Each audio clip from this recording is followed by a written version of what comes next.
Bueno, vamos a hablar de los principios de la bioética y el consentimiento informado. Vamos a iniciar con una pequeña introducción a lo que es la bioética. La bioética es una rama de la ética aplicada que estudia los problemas morales relacionados con la vida, la salud y las ciencias biomédicas y busca orientar las decisiones en la práctica médica, la investigación y en relación con los pacientes, respetando siempre la dignidad humana. El término bioética fue acuñado en 1970 por Van Rensselaer Potter, quien propuso unir los avances de la biología con los valores humanos y la reflexión ética, y desde entonces se ha consolidado como una disciplina fundamental en medicina y en ciencias de la salud. La importancia de la bioética, la bioética es esencial porque nos permite guiar las decisiones clínicas en situaciones complejas. También favorece una práctica médica más humana, considerando no solo la enfermedad, sino también al paciente como persona. Promueve la confianza y la comunicación en la relación médico-paciente y establece un marco de respeto, responsabilidad y justicia fuera de los dilemas éticos que surgen en la atención de la salud. En cuanto a los principios de la bioética, son 4, es autonomía, beneficencia, no maleficencia y justicia. La autonomía significa respetar la capacidad del paciente de tomar decisiones libres e informadas sobre su propia salud, y implica que el médico debe brindar información clara, veraz y completa para que el paciente decida lo que considera mejor para él.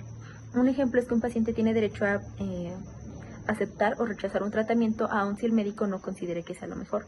La beneficencia es aquella que obliga al médico a actuar en beneficio del paciente, siempre buscando su bienestar. Y va más allá del curar, sino implica también el aliviar el dolor, mejorar la calidad de vida del paciente y apoyar al paciente. Un ejemplo sería elegir un tratamiento que no solo lo cure, sino que sea poco invasivo, tenga menos efectos adversos y mejore la vida del paciente. En cuanto a la no maleficencia, esta se expresa en la frase primum non nocere, que es primero no hacer daño, y obliga a evitar intervenciones que puedan causar daño innecesario o desproporcionado en comparación con los beneficios. Un ejemplo sería no indicar procedimientos invasivos si existen alternativas más seguras o menos riesgosas. El siguiente es justicia, que implica que todos por igual deben recibir un trato equitativo, sin discriminación. Y por ejemplo mencionan que un ejemplo sería el que el paciente, si hay 2 pacientes en un hospital con pocos recursos que ocupan un respirador, se decida cuál debe usarlo en base a un criterio de justicia y transparencia y no solo por favoritismo. Muy bien, mi nombre es Edson Omar y yo les presentaré eh, el principio de autonomía en la bioética. El principio de autonomía se va a referir a que cada paciente puede tomar sus propias decisiones, ¿no? Aunque uno como médico sepa que tal vez la decisión no es la más óptima para su calidad de vida, el paciente tiene pues derecho a tomar sus propias decisiones libres e informadas a pues su vida y su salud. Eh, Esta idea parte de que el paciente es un sujeto activo en su proceso de atención médica y no solo un simple receptor de indicaciones. Esto debe implicar que el personal de salud debe brindar información clara, veraz y suficiente, hablarle al paciente acerca de todos, pues, los métodos, todas las alternativas que puede tomar, sus, sus beneficios, tanto como sus riesgos, y respetar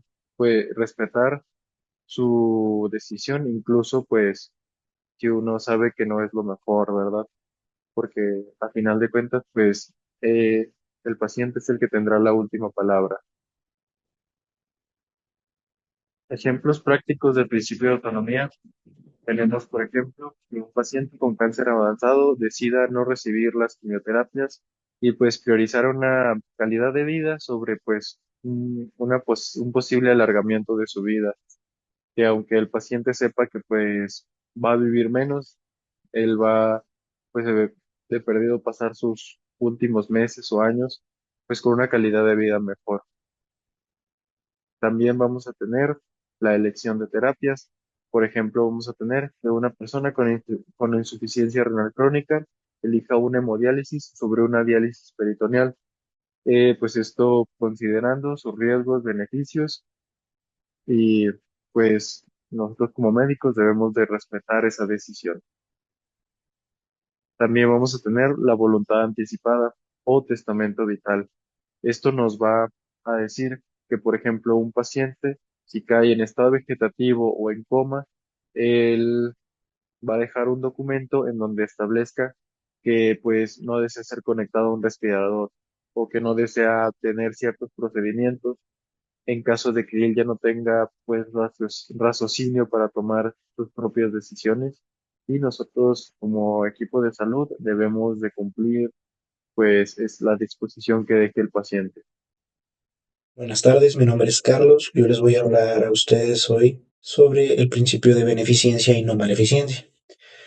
Primero hay que iniciar definiendo qué es la beneficencia, y esto significa hacer el bien, y nos obliga a nosotros como médicos a actuar siempre en favor de nuestros pacientes y a promover la salud y el bienestar.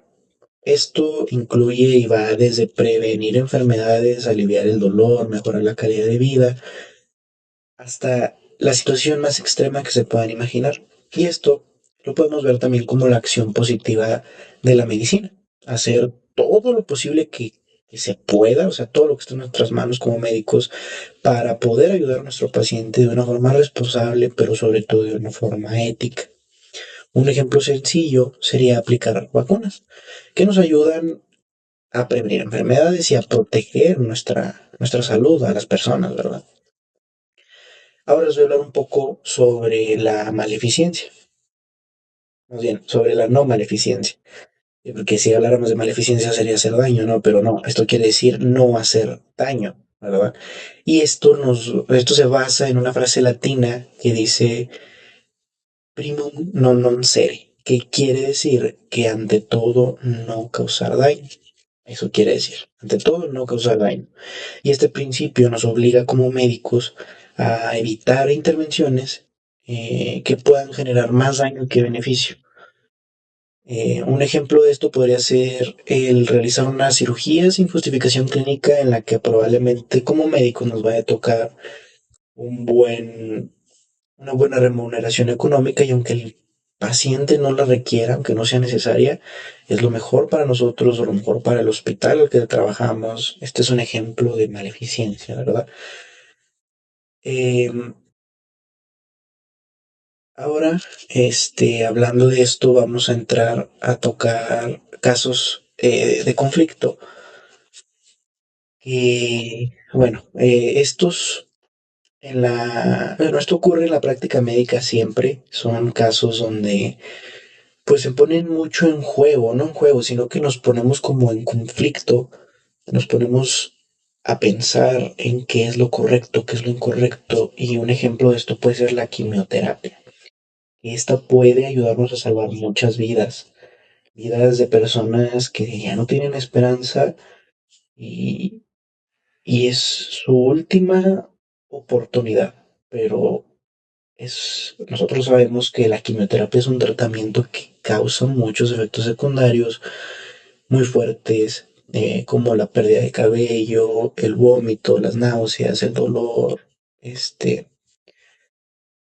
y aquí es donde entra nuestro juicio médico, ¿verdad? Aquí es donde entran las posibilidades, aquí es donde empieza el problema, o donde empieza más bien, más que un problema, donde empieza el debate con nosotros mismos, aunque hay que recordar que lo mejor siempre será explicarle al paciente y dejarlo que él tome una decisión, porque al final de cuentas son sus vidas y es lo que debemos de hacer como médicos.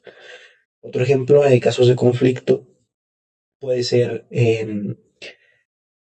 una cirugía riesgosa que nos puede ayudar a mejorar la calidad de vida, pero conllevan un riesgo y una posible complicación muy fuerte o incluso en algunos casos la muerte.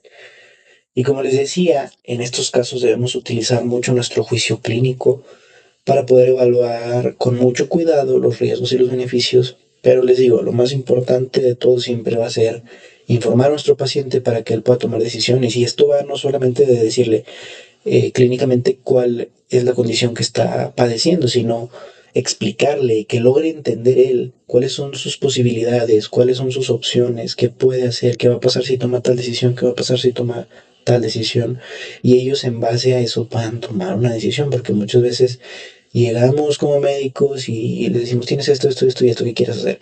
y no saben ni siquiera qué es. Y suele pasar mucho que te preguntan, ¿usted qué haría, doctor? ¿Usted qué haría?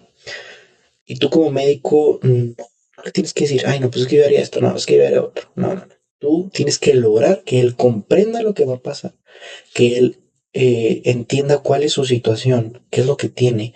No que le expliques qué gen es el que está afectando la síntesis de tal proteína y esto le va. No, no, o sea, que le digas qué es lo que va a pasar. Si toma tal decisión o la otra, para que ellos puedan decidir.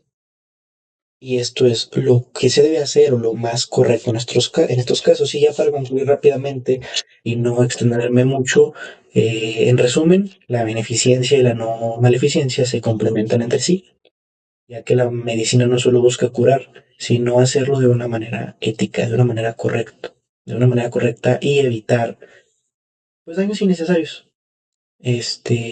Para lograr todo esto, los médicos, nosotros como médicos, debemos tener mucho cuidado, debemos tener mucha responsabilidad y nos tenemos que concentrar en mantener informados a nuestros pacientes. Aplicar correctamente todos estos principios nos va a garantizar una práctica médica muy responsable y muy respetuosa. Y eso es todo de mi parte. Muchas gracias y los dejo con mi compañero. Bueno, seguimos con el principio de justicia, que en palabras simples significa dar a cada persona lo que le corresponde, pero no de manera igualitaria a todos, sino de manera equitativa. ¿A qué me refiero con esto? A que debemos considerar las necesidades de cada persona y evitar cualquier tipo de discriminación, ya sea por su edad, su género, su religión, su condición económica o cualquier otra diferencia.